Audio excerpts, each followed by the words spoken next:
ये कोई fake idea नहीं है, बिल्कुल आपके आंखों के सामने बताने वाला हूँ। ध्यान से देखो। उसके लिए 2 चुंबक लेना है और एक में कनेक्शन करना है लाल वायर का।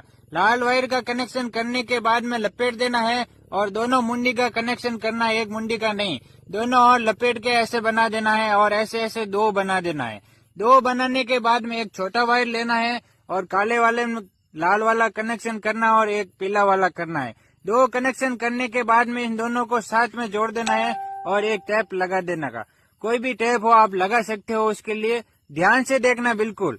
फिर 3 लट्टू लेने का, उसका कनेक्शन तीनों एक साथ जलाकर दिखाऊंगा। उसके लिए ये लट्टू का वायर है उसमें कनेक्शन कर देने का।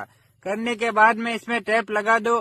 टेप लगाने के बाद में ये दोनों ही चुंबक एक साथ होगा जैसे ही और लट्टू लगेगा। और मैं आपको लाइव प्रूफ के साथ दिखा रहा हूँ। ये देख लो लग रहा है। मेरे को फॉलो कर देना। वीडियो हो सके तो आगे शेयर कर देना।